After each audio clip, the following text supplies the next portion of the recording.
तो कोटा के सांगोद थाना इलाके में बेहद ही चौंकाने वाला और सनकीपन की हद को पार करने वाला मामला सामने आया है, जहां मात्र पेड़ से कैरी तोड़ने के विवाद में अधेड़ की हत्या कर दी गई है। जहां पर अधेड़ व्यक्ति अपने पड़ोसी के साथ भैंस को तलाश करने गया था और रास्ते के खेत में आम के पेड़ पर पत्थर मारकर कैरी तोड़ी। इसके बाद खेत मालिक ने अपने साथियों के साथ मिलकर उसे बुरी तरह पीटा, जिसके इलाज के दौरान मौत हो गई। देखिए पूरी रिपोर्ट। लाठी डंडों से पिटाई में युवक की हत्या। दूसरे के खेत के आम के पेड़ से कैरी तोड़ी। खेत मालिक ने साथियों के साथ मारपीट कर उतारा मौत के घाट। मृतक के 4 बेटी और 1 बेटा और पत्नी हुई बेसहारा। अधेड़ व्यक्ति अपने पड़ोसी के साथ भैंस को ढूंढने गया था। इसी दौरान रास्ते के एक खेत में आम के पेड़ के नीचे बैठ गया और पत्थर मार कर कैरी तोड़ी। उसी समय खेत मालिक वहां पर आ गया और उसने मृतक की पिटाई शुरू कर दी। इसके बाद अपने साथियों को बुलाया और लाठी और डंडों से युवक पर हमला कर दिया। घायल को इलाज के लिए हॉस्पिटल लाया गया, जहां इलाज के दौरान उसकी मौत हो गई।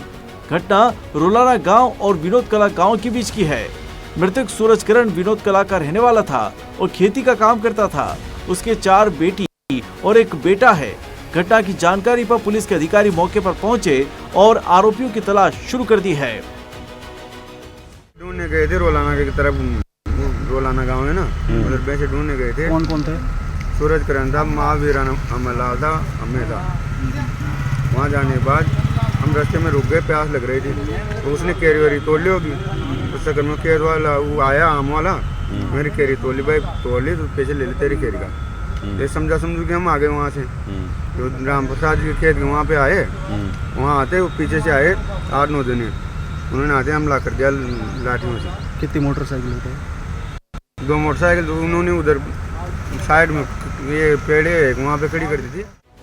मृतक सूरज के पड़ोसी महावीर ने बताया कि दोपहर 3 बजे करीब सूरज किरण और अंबालाल के साथ रोलाना गांव की तरफ भैंस ढूंढने गए थे। रास्ते में प्यास लगी, तभी पेड़ के नीचे बैठ गए। सूरज किरण ने आम के पेड़ में पत्थर मार कर कैरी तोड़ी थी। उसी समय खेत मालिक वहां पर आ गया और उसने झगड़ा किया। वहीं बीच बचाव कर सूरज किरण को वापस लेकर आ गए और थोड़ी देर बाद राम प्रसाद 4 से 5 बाइक पर अपने साथियों के साथ आया और रास्ते में रोककर सूरज किरण के साथ मारपीट शुरू कर दी। फिर उसे अपने गांव रोलाना ले गया। वहां उसके साथ डंडे और लाठियों से मारपीट की गई। सांगोद थाना SHO ने बताया कि सूरज किरण गांव में घायल हालत में मिला था, जिसे हॉस्पिटल में भर्ती करवाया था, जहां उसकी गंभीर हालत को देखकर उसे कोटा रेफर किया गया है, जहां इलाज के दौरान उसकी मौत हो गई।